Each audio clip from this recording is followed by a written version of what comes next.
안녕하십니까. 오토코더입니다. 이번 시간에는 취업의 달인 시리즈로 외국계 기업에 대해서 알아보려고 합니다.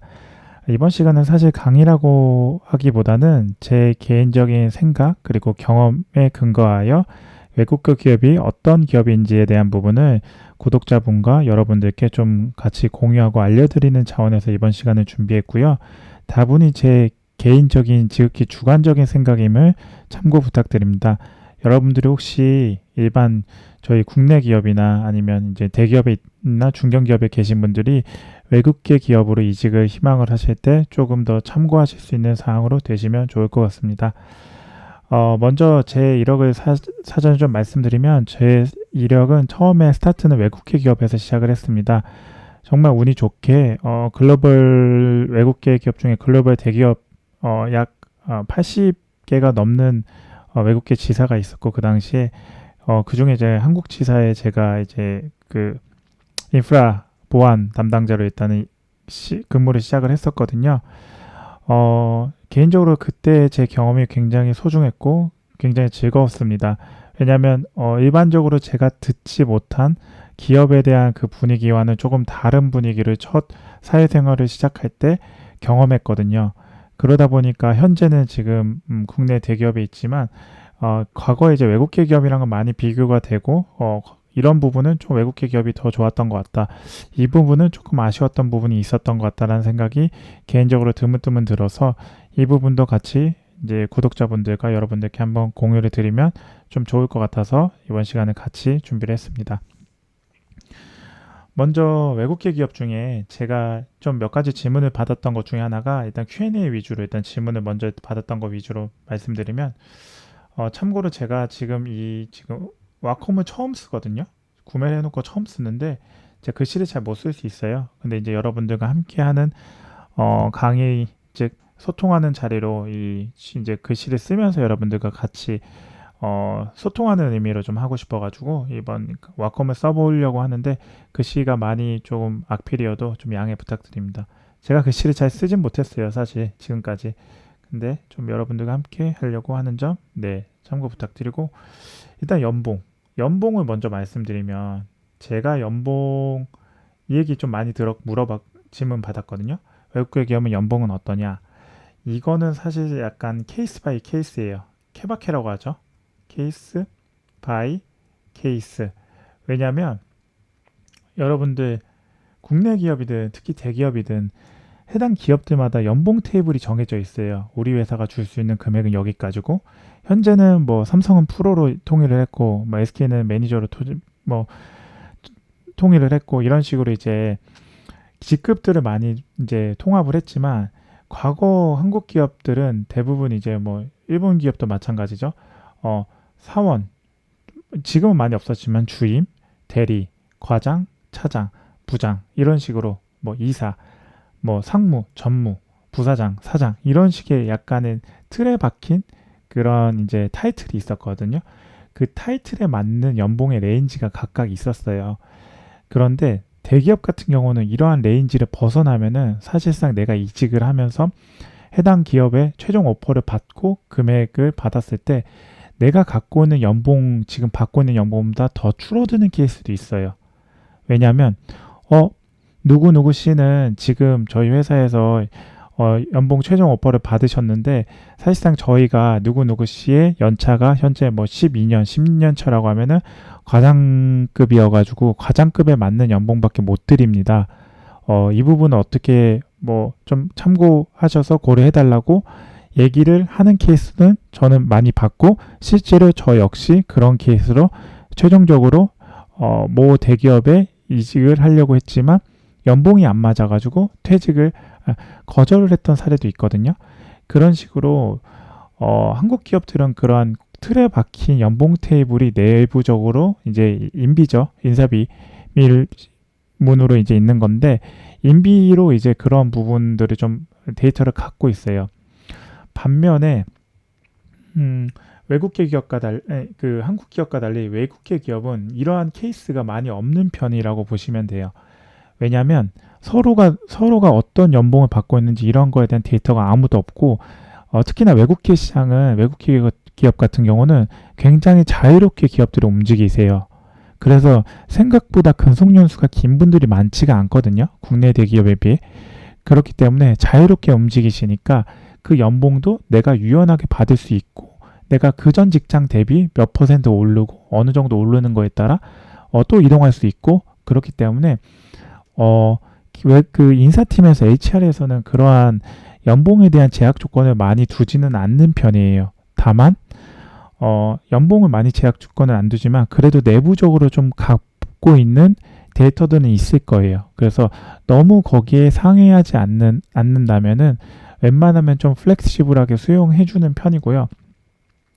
저 역시 뭐 이제 처음에 글로벌 이제 대기업에 있다가 또 다른 글로벌 대기업으로 이직을 할 때 제가 이직하려는 포지션에 현재 그 포지션에 굉장히 좀 급하게 사람이 필요한 상황이었고 제가 운이 좋게 면접을 잘 보게 되었고 이직을 할 때 연봉 협상을 하게 되었는데 제가 맞지 않는 제가 원했던 연봉이 생각보다 상대편 회사에서는 그걸 수용할 수 없는 분위기여서 제가 그 해당 그 오퍼를 최종적으로 드랍하고 다른 데를 알아보려고 했는데 결과적으로는 그 해당 그 기업에서 제가 필요하다는 제가 이 포지션에 맞고 핏하고 필요하다는 걸 인정을 했고 이거를 내부적으로 좀 조절을 해서 뭐 연봉에 대한 부분을 대폭적으로 올려주고 거기에 제가 원하지 못했던 부분 그러니까 충족되지 못했던 부분은 뭐 샤이닝 보너스나 이런 식으로 대체 보너스의 이런 방안까지 좀 알려줬던 기억도 있거든요.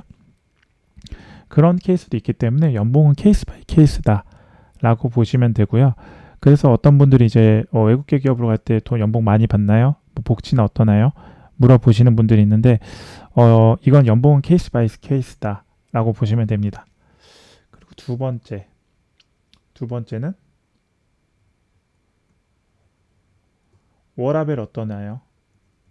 이 워라밸 굉장히 중요하죠.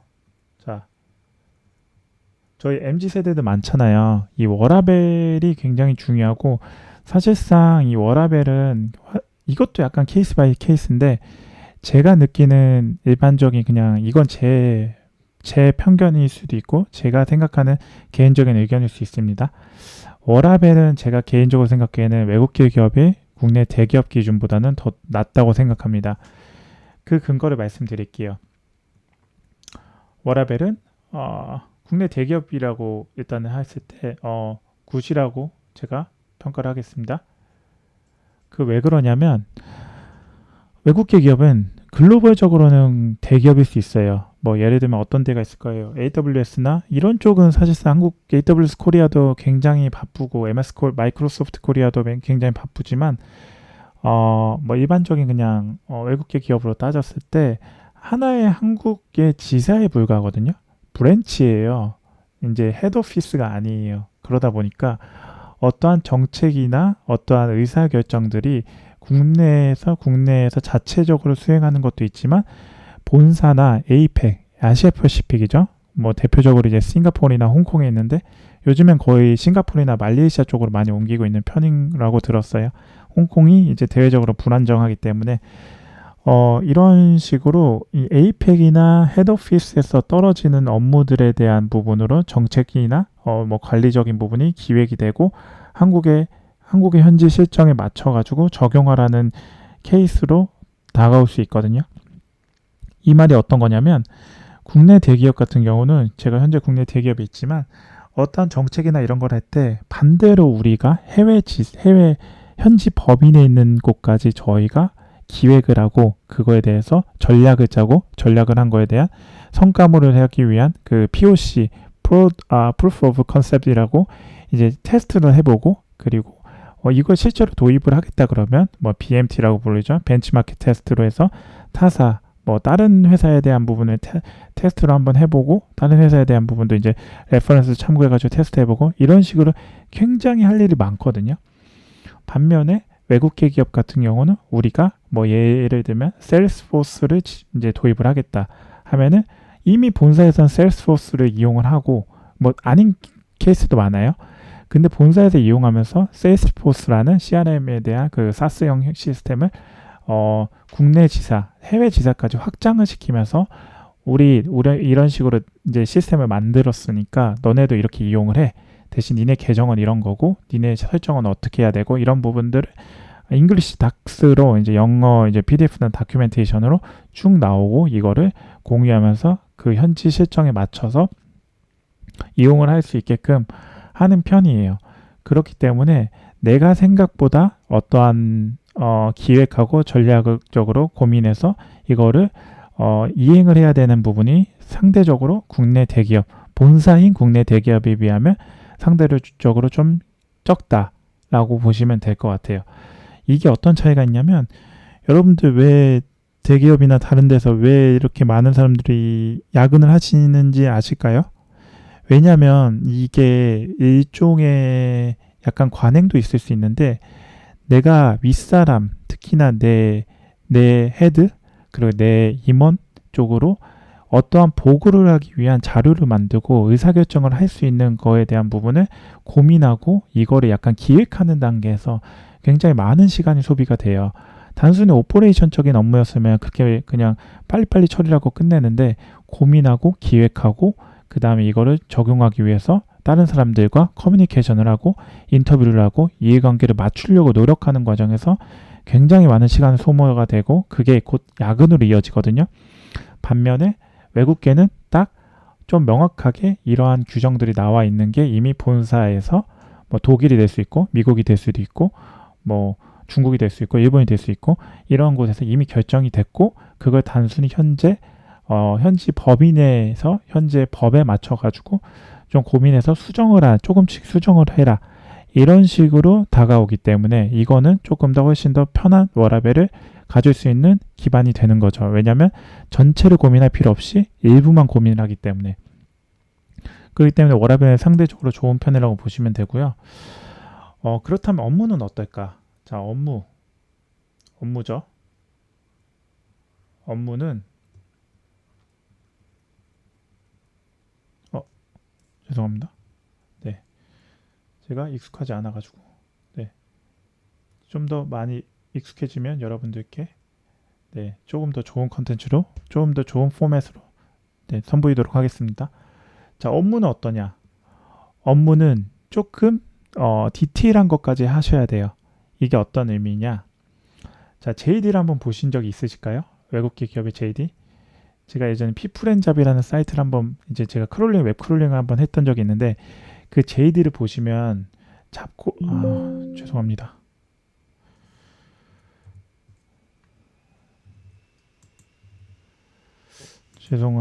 제가 다시 피플앤잡을 제가 한번 보인 적이 있어요. 그 피플앤잡에서 어떤 거를 제가 했냐면 그 JD를 이제 JD가 즉 오프닝 되어 있는 잡에 대한 부분을 제가 소팅을 했는데 가만 들어가서 보시면 피플앤잡에 있는 JD는 생각보다 많이 디테일해요. 국내 대기업이나 일반 중견기업 어떤 중소기업에 비해.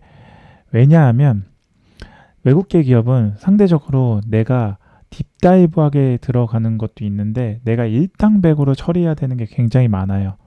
예를 들면 이 JD에서 여러분들이 보시는 게 내가 해야 되는 게 명확히 나와 있는 게 있거든요. 이게 왜 그럴 수밖에 없냐면 글로벌 기업 기준을 말씀드리면 다 그런 건 아닌데 한국에서 채용을 하려면 이게 헤드오피스에서 헤드카운터라는 한국 지사의 IT 인력으로 한 명을 더 충원을 해야 되니까 상신하니까 우리 컨펌 해줘 이런 식으로 본사 쪽으로 요청을 해서 우리가 헤드 오브 카운트를 한 명을 받아내서 채용이 되는 케이스가 있거든요. 그렇다 보니까 그런 부분에서 JD 즉 하는 롤에 대한 부분을 명확하게 정의를 하고 그리고 그걸 본사에 제출을 해서 이거에 대한 부분을 컨펌을 받고 채용을 하는 프로세스가 있어요. 그게 주기적으로 본사에서 각 지사마다 사람이 어떤 일을 하고 있는지에 대한 부분을 체크를 하는 케이스가 있거든요. 저희가 다녔던 회사의 인사팀도 그 업무를 했었고 그렇기 때문에 하는 업무가 명확하게 어떤 건지에 대한 부분이 나와 있어요. 그래서 굉장히 조금은 좀 디테일한 부분까지 좀 처리를 해줘야 된다라는 게 있고 이거는 따지고 보면은 약간은 이제 IT로 따졌을 때 그 오퍼레이션적인 업무도 많이 하게 돼요. 왜냐하면 한국 대기업에 비하면은 내가 갖고 있는 뭐 협력직이나 협력업체, 하청업체 이런 리소스에 대한 부분은 많은 부분은 가져갈 수가 없는 게 사실이에요. 그리고 외국 문화상 그렇게 협력직 업체 위주로 업무를 돌리는 것 자체를 그렇게 좀 이해를 못하는 부분도 있었고 제가 경험한 사 그렇기 때문에 예를 들면 내가 서버 관리자다, 전산 인프라 담당자다 하면은 한국 기업에서는 내가 운영 서버만 하면 운영하는 부분인데 운영을 내가 운영을 하면서도 그 운영을 실제적으로 내가 업무를 안 할 때도 있어요. 그게 무슨 말이냐? 하청을 하도급 협력업체를 껴가지고 내가 원하는 대로 이렇게 해줘라는 식으로 그냥 메일로 왔다 갔다 하면서 컨피그는 어떻게 잡아줘? 서버의 뭐 스토리지는 예를 들면 어떻게 구성을 해줘? 미러링은 어떻게 처리해줘? 이런 식으로 요구사항 그냥 요구하고 실제로 CLI나 서버 컨솔을 붙어서 들어가는 사람들은 하도급 협력업체들이 많이 했던 하는 케이스가 있거든요. 반면에 외국 기업 같은 경우는 내가 직접 해야 되는 케이스가 많아요. 직접 내가 서버도 보고 이벤트 로고도 찾아보고 이렇게 하면서 내가 원하는 정보를 하고 왜냐하면 상대적으로 국내 대기업에 비해 인력 즉 외주 용역을 쓸 수 있는 버젯이 그렇게 많지가 않다. 왜냐하면 여기는 지사고 지사는 한정된 매출이 있고 일정한 매출의 일부를 다시 본사로 보내야 되는 그런 케이스도 있기 때문에 이제 그 여유 있게 용역에 대한 부분을 사용할 수가 없어서 JD는 좀 구체적으로 나와 있는 이유가 내가 하는 업무를 정확히 알고 이거 실제로 처리해야 되는 부분이 있기 때문에 JD가 이렇게 구체적으로 나와 있고 하는 부분이고 그러다 보니까 관리 업무를 좀 하시는 게 원하시는 분들은 사실상 외국계 기업이 좀 맞지 않을 수 있어요. 왜냐하면 외국계 기업은 실제로 내가 실제적인 업무에 오퍼레이션 업무를 해야 되는 케이스가 어쩔 수 없이 발생을 하고 반면에 국내 대기업은 예를 들면 뭐 삼성으로 예시를 들게요. 삼성은 뭐 삼성 SDS가 뭐 데이터 센터가 있을 수 있고 자체적으로 쓸 수 있고 아니면 그 데이터 센터에 들어가 있는 상주에 있는 사람이 SDS 직원이고 SDS 직원 안에는 그 SDS 직원 밑에는 수많은 협력 업체들이 PM, PL이라는 포지션으로 갖고 있어서 그 밑에는 또 다른 수많은 협력 업체의 사람들이 있고 그렇기 때문에 내 말 한마디면은 그걸 어떻게든 처리가 될 수 있게끔 하는데 반대로 외국 기업 같은 경우는 그게 쉽지가 않다. 왜냐하면 내가 해야 되는 부분이 명확하게 있고 그걸 할 수밖에 없다. 이렇게 보시면 될 것 같고요. 그러면 이제 영어 제가 잠시만요. 영어를 제가 펜 자 4번 이거 왜 이러지? 죄송합니다. 펜으로 했는데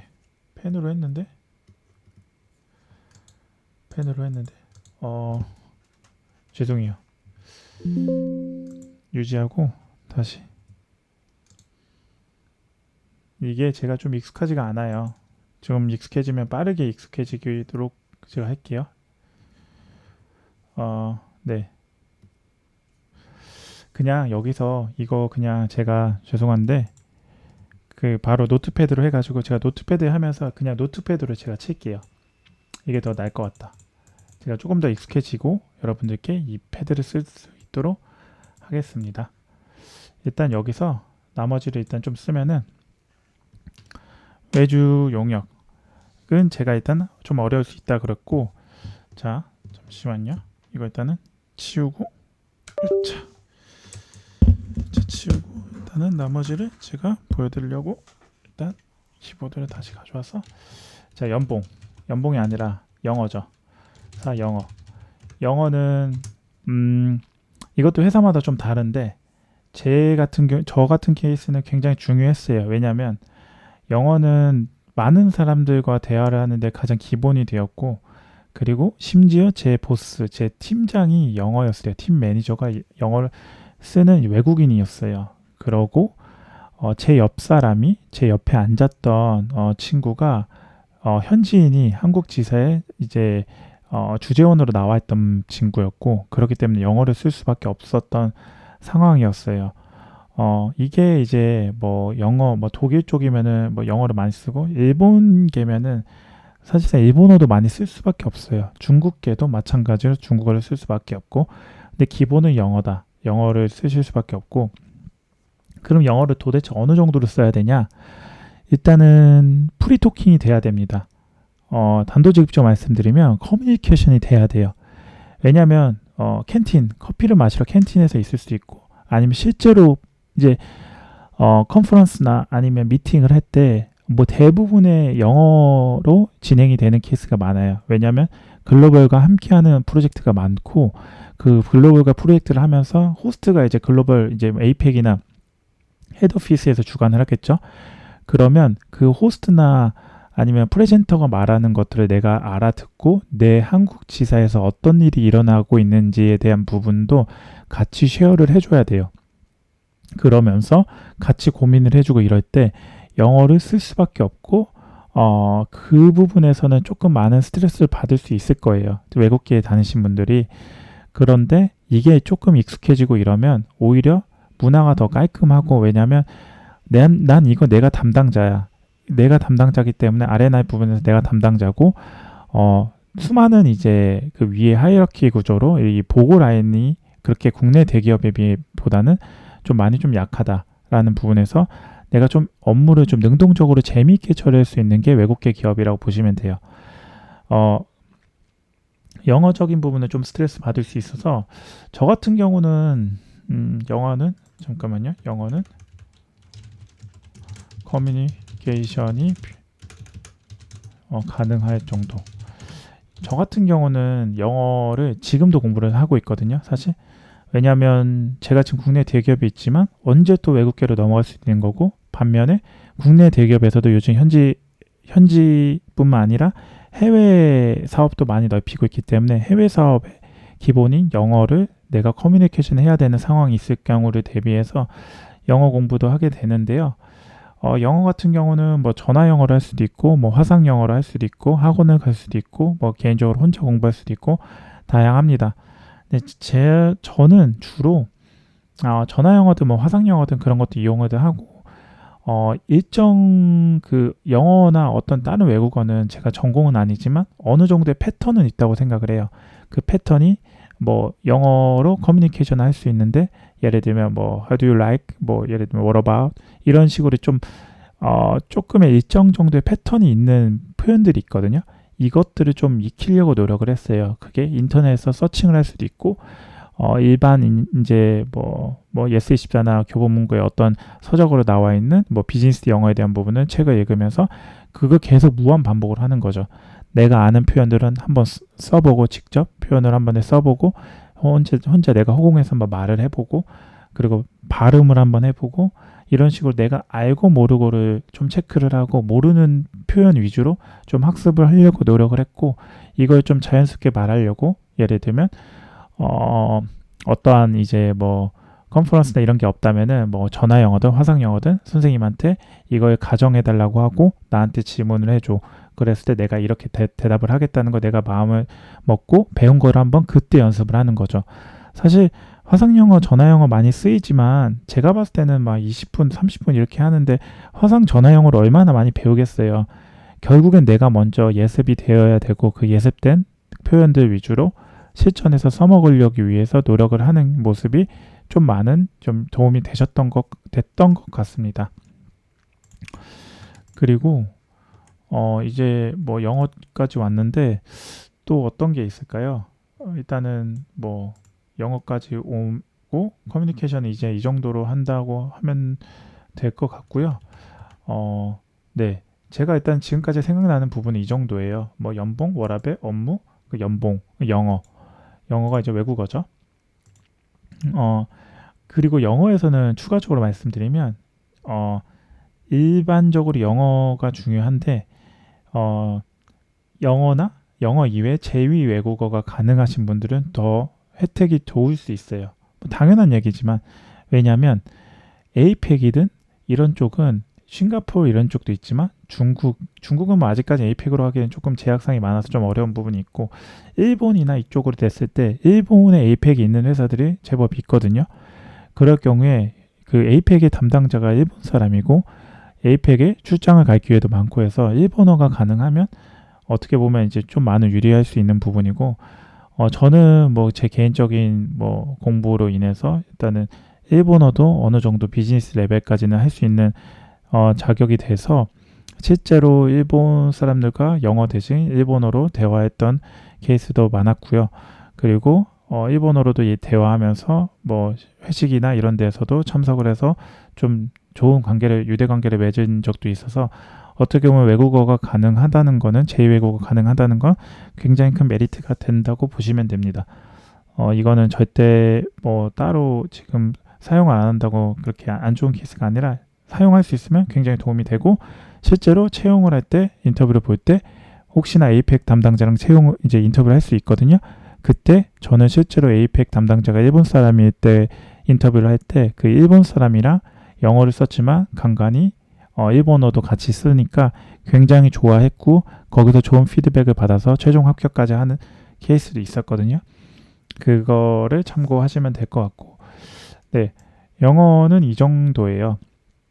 어떻게 도움이 되셨나요? 사실 좀 제 개인적으로 주관적인 생각 위주로 업무를 했던 지금까지 연차가 어느 정도 이제 뭐 한 과장급 정도 되는 연차 동안 업무를 했던 경험 기반으로 제가 말씀을 드려서 확실히 제 주관이 좀 들어갔지만 제 내용은 그냥 참고만 하시면 되고 여러분들이 어떤 의사결정을 할 때 외국계로 이직을 하거나 어떤 걸 할 때 좀 도움이 되셨으면 좋겠습니다.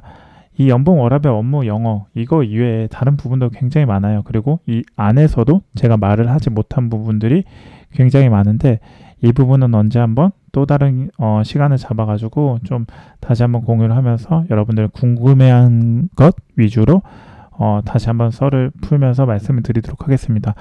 어떻게 제 영상에 도움이 되셨나요?